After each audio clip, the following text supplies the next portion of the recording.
يا صباح الهنا ويا صباح الورد ويا صباح الرضا عليكم يا احلى متابعين. اللهم صل وسلم وبارك على سيدنا محمد وعلى اله وصحبه اجمعين. المقطع ده كان متصور وانا في البلد وكنت قاعده كده في الارض، والجو كان شتا خالص خالص، والجو كان هواء وكان جميل جدا جدا. يعني ما تعرفوش القعده في الارض دي بتغير نفسيه الواحد ازاي. المهم تعالوا كده نعمل جاتو في ال10 دقايق، كيكة كده عاملة نفسها جاتو وبصوص تحفة، صوص يخليكي أصلا تعمليها كل يوم وكل شوية والولاد يحبوها جدا جدا. طبعا أنا هنا حطيت على نص الصينية، ليه؟ لأني أنا عندي جوزي ما بيحبش عليها أي إضافات، بس لما دقها أصلا حبها جدا جدا جدا. الصوص ده صوص خطير جدا ومتوفر عندنا في البيوت كلها إن شاء الله. صوص كده موفر وجميل جدا. شايفين القطعة حلوة قوي قوي قوي. عندك اي مناسبة وعايزة تعملي القطعتين دول، ما كانش عليهم صوص كراميل قوي، كانت خلاص الازازة خلصت عندي. عندك ضيوف وحابة تعملي حاجة شيك قوي وحاجة حلوة زي جاتو كده، هتعملي الكيكة ديت في 10 دقايق بالظبط كده، هتسويها بالظبط. ده اللي هياخد الوقت معاكي. انما انا جبت عندي تقريبا نص كيلو دقيق كده، نخلته طبعا عشان افرغ الهواء منه كده. تمام. مقادير الكيكة العادية خالص الطبيعية، بس هيفرق بيها الصوص ده. انا جبت لبن، عندي كان لبن جاموسي كده كنت غالياه، جبت من الحلة كده على طول مباشرة. حطيت 3 كوبايات، هي الكوبايات عندي صغير، وكوباية من الزيت ومعلقة كبيرة من السمنة. جبت بيض عندي جايباه من واحدة مضمونة، دي بيض بلدي كان طازة كده وحلوة قوي قوي. عملت بيه الكيكه بصراحه. يعني انا كان نفسي اسلقه للعيال، بس العيال عندي ما بيحبوش سليق البيض خالص، فقلت ايه، احطه في الكيكه وخلاص.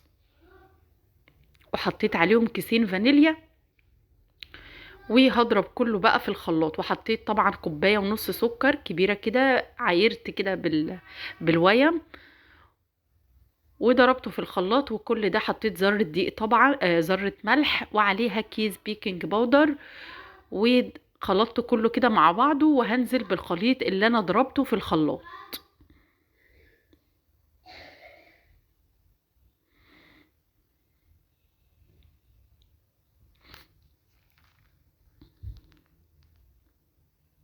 خلاص صبيت الخليط اللي انا عملته، كان القوام مظبوط ما شاء الله جدا زي ما قدامكم كده، ولا خفيف ولا تقيل، قوامه كان حلو جدا جدا.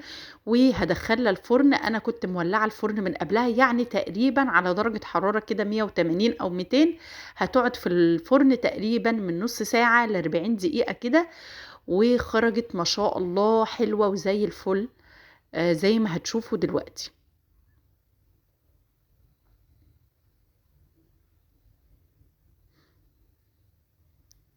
حطيتها طبعا في الفرن. هنا بقى هعمل معاكم الصوص اللي انا حطيته على الوش الخطير جدا، اللي ودى الكيكه في حته تانية وكانك بتاكلي جاتو. حطيت تقريبا نص كوبايه من دقيق اسفه، من اللبن البودره، عليهم حبه كده صغيره من الكريم شانتيه، عليهم معلقه سمنه، عليهم نص كوبايه سكر بودره. خلاص كده الكيكة طلعت عندي وشها ما شاء الله زي ما انتوا شايفين تحفة تحفة، واستوت كويس جدا. اختبرتها كده بالخلة عندي بتاعت الشيش طاووق، ما شاء الله كانت مستوية حلو جدا جدا، وكان لونها حلو قوي قوي. طبعا انا حطاها في صاج كبير شوية، معرفش ده مقاسه كام، بس هو الصاج كبير. عشان انا نفسي تطلع كده شبه قطع الجاتو. طبعا لو كانت في صينية اصغر من كده كانت هتطلع حجمها مرتفع اكتر بكتير من كده. انما هي تحفة وقوامها تحفة جدا جدا، بس انا حبيت اكبرها واحطها في صاج اكبر وتطلع كده شبه قطع الجاتو شوية. طبعا زي ما قلت لكم في اول الفيديو انا حطيت نصها، عملت نصها بالصوص والنص التاني سادة، لان جوزي ما بيحبش اي اضافات عليها.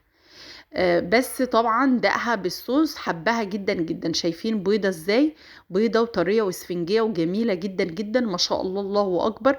كانت مستوية حلو جدا جدا، وكان طعمها لذيذ قوي سواء السادة او بالصوص اللي انا عاملاه. خرجت كده نص الصينية في علبة ونزلته مع لولادي، مع الولاد يعني لباباهم. والنص التاني هحط عليه الصوص زي ما شفتوا. نزلت بالصوص. طبعا كانت في غلطة بسيطة مني، وبس والله هي مش غلطة لاني مديها طعم حلو.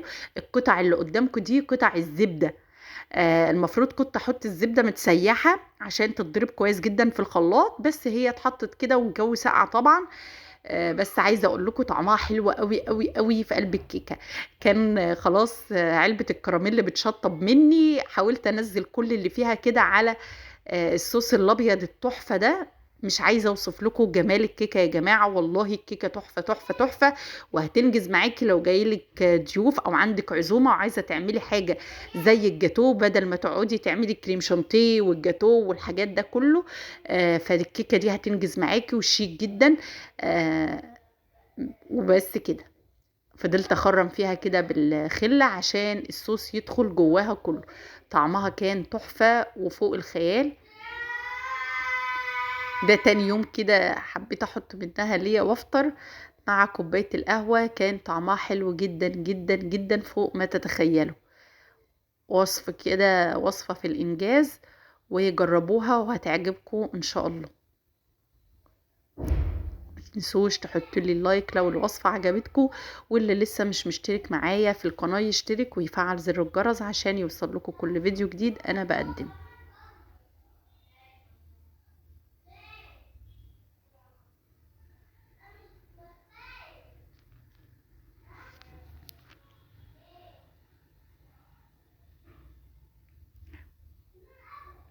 ممكن تاكليها مع كوباية قهوة كده، مع كوباية شاي بلبن.